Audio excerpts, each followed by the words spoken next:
Hello बच्चों, let's read the following question. Work is a dash quantity. Work क्या quantity है? Scalar है और वेक्टर है। बेसिकली हमसे ये पूछा गया है। So first of all we will talk about key concept used in the question. इस क्वेश्चन पे क्या की कॉन्सेप्ट अप्लाई हो रहा है? So here we are talking about work. Work क्या होता है? Work is quantity of force. Quantity of force जो कि क्या करते हैं, हम अप्लाई करते हैं।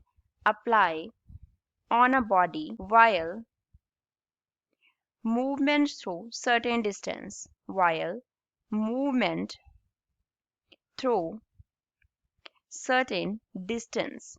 कुछ डिस्टेंस के थ्रू बॉडी को मूव करवाना है तो उस पर कितना फोर्स हम अप्लाई करते हैं, that is known as work. Suppose हमारे पास यहाँ पे क्या है, कोई बॉडी है जिसपे हमने क्या किया, एफ वेक्टर फोर्स अप्लाई किया और बॉडी का जो डिस्प्लेसमेंट है वो फॉरवर्ड डायरेक्शन में आर वेक्टर हुआ। तो जो वर्क डन होगा डब्ल्यू वो क्या होता है, इक्वल होता है dot product of F vector and R vector. अब क्योंकि यहाँ पे क्या आ रहा है, डॉट प्रोडक्ट आ रहा है, तो जो W होगा वो क्या होगा, एक स्केलर होगा। क्योंकि डॉट प्रोडक्ट का जो रिजल्ट है वो स्केलर क्वांटिटी होता है। सो वर्क डन क्या होगा, स्केलर क्वांटिटी होगा। Work done will be a scalar quantity. तो इस क्वेश्चन का जो आंसर होगा वो क्या होगा, स्केलर।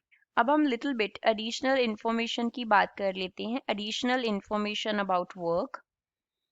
Additional information. तो वर्क डन जो W है उसको हम कैसे लिख सकते हैं, क्योंकि डॉट प्रोडक्ट है, then we can write F R cos theta, where theta is angle between force vector and displacement vector. अब सपोज जो थीटा है वो क्या है, 0 डिग्री के इक्वल है। फर्स्ट केस हमने कंसिडर किया। तो अगर थीटा 0 डिग्री होगा दैट मीन्स हम क्या कंसिडर कर रहे हैं, F vector is parallel to R vector. ये दोनों क्या है, एक दूसरे के पैरेलल हैं। तो उस केस में वर्क डन क्या होगा, it will be F R, यहाँ पे क्या आ गया, cos of 0 degree.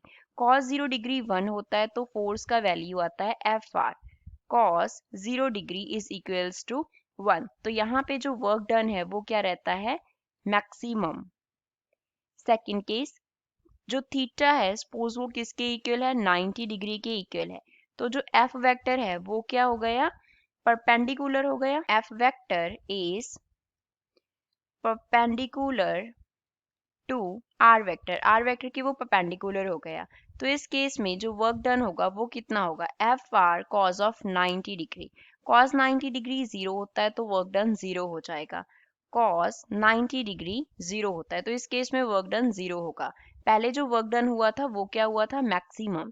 Third case, third, अब हम थीटा को कंसिडर कर लेंगे 180 डिग्री। जब थीटा 180 डिग्री होगा तो जो एफ वेक्टर है वो क्या हो गया, anti parallel to R vector. Anti parallel to R vector means अगर एक पॉजिटिव एक्स एक्सिस के लॉन्ग मूव कर रहा है बॉडी तो फोर्स जो है वो नेगेटिव एक्स एक्सिस के लॉन्ग है। तो इस केस में वर्क डन कितना होगा, F R cos of 180 degree, that is work done is equals to minus F R होगा। क्योंकि cos 180 डिग्री जो है वो किसके इक्वल होता है, -1 के इक्वल होता है। सो वर्क डन इस केस में क्या हो रहा है, मिनिमम हो रहा है। जब फोर्स जो है वो डिस्टेंस के क्या होती है, एंटी पैरेलल होती है तो वर्क डन मिनिमम रहता है। So this is some additional information about the work. और हमारा इस क्वेश्चन का जो आंसर है that is scalar. I hope you understood it well. Thanks.